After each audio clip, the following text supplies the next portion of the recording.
حضرت جابر ابن عبداللہ فرماتے ایک شخص حضور کی بارگاہ میں آیا تو اس نے آ کے عرض کی یا رسول اللہ میں بڑا تنگ دست ہوں، مجھے کچھ بتائیے، حالات بڑے خراب ہیں، بظاہر مشکل حالات سے گزر رہا ہوں۔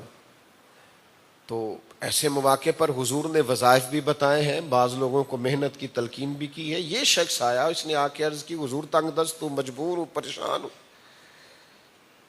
تو آپ بتائیں میں کیا کروں؟ تو اللہ کے رسول نے فرمایا تو اس طرح کر، نکاح کر۔ یہ خاصا مشکل کام ہے کہ خرچے پہلے نہیں پورے ہو رہے، حضور آپ نکاح کا فرما رہے۔ یا رسول اللہ تنگ دست ہوں، مالی مشکلات کا شکار ہوں، وسعت نہیں پاتا۔ کریم فرمانے لگے تو نکاح کر۔ وہ صحابہ تھے، ان کے لیے حضور کی زبان نور سے نکلا ہوا جملہ حرف آخر ہوتا تھا۔ اس نے دوسری بات ہی کوئی نہیں کی، کہا حضور جو آپ نے فرمایا میں اس پر فوراً عمل کروں گا۔ تو نکاح عظیم سنت ہے، نکاح عبادت ہے۔ حضرت آدم کی پیدائش کے فوراً بعد جو عبادت شروع ہوئی تھی وہ نکاح کی تھی۔ میں کیا کہہ رہا ہوں اس کو سمجھو۔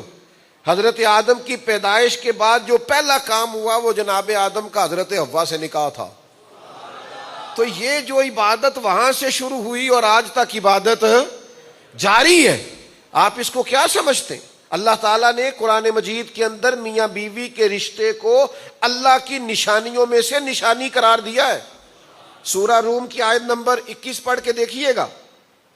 تو میرے عزیز، یہ جو رواج چلا ہے کہ جناب ابھی میرے پاس وسائل نہیں ہے، تو ابھی میرے پاس گنجائش نہیں ہے، تو جو آئے گا تو وہ کھانا کہاں سے کھائے گا؟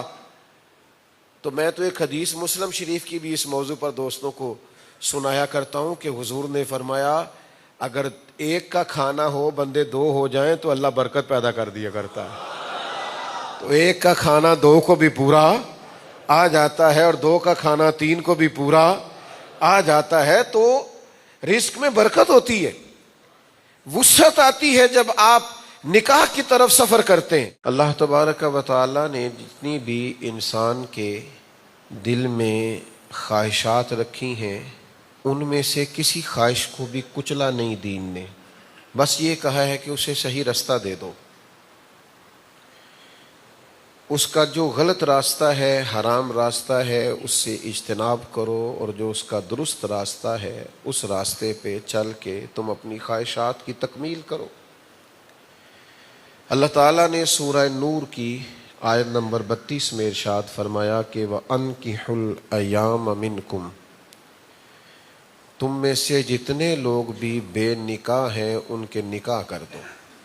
وَالصَّالِحِينَ مِنْ عِبَادِكُمْ وَإِمَائِكُمْ، اور ان میں سے جو نیک ہیں تمہارے غلام اور تمہاری کنیزوں میں سے، یعنی جو آزاد مرد اور عورتیں بغیر نکاح کے ہیں ان کے بھی نکاح کر دو، اور تمہارے غلاموں میں سے، تمہارے خدام میں سے، تمہاری کنیزوں میں سے جو پارسہ ہیں، سمجھدار ہیں، نکاح کی ذمہ داریاں ادا کر سکتے ہیں، ان کا نکاح کر دو۔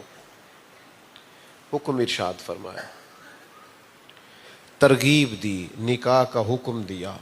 اب انکحوا الایام کا ایک معنی ہمارے علماء نے یہ بھی کیا ہے کہ جو بیوہ عورتیں ہیں ان کے بھی نکاح کر دو، جن کے خاوند انتقال کر گئے ان کی بھی شادی کر دو۔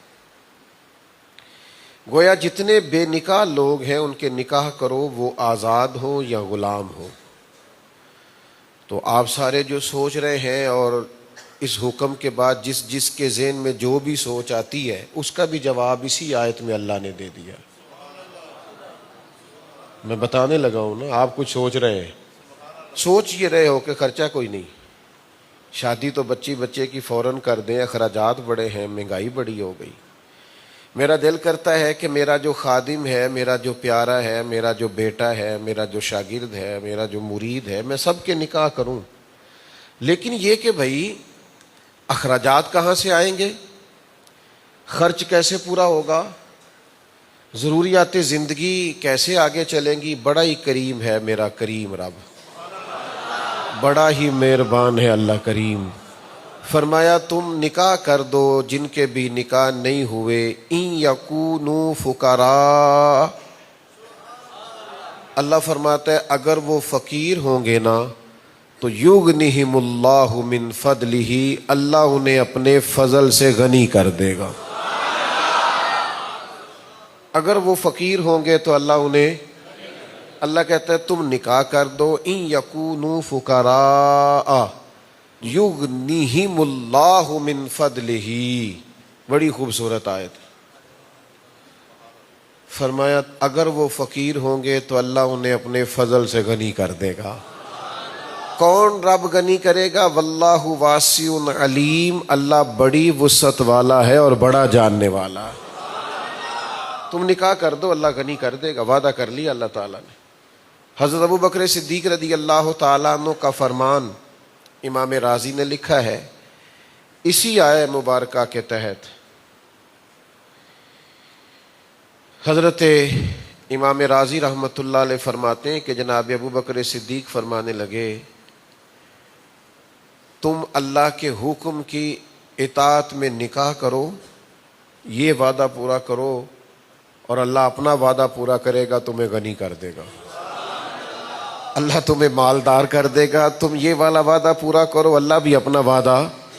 سیدنا فاروق اعظم رضی اللہ تعالی عنہ فرماتے مجھے اس شخص پر تعجب ہے کہ جو بغیر نکاح کے غنی ہونا چاہتا ہے، حالانکہ اللہ کہتا ہے تو نکاح کر، یغنیہم اللہ من فضلہ، اللہ تجھے اپنے فضل سے غنی کر دے گا۔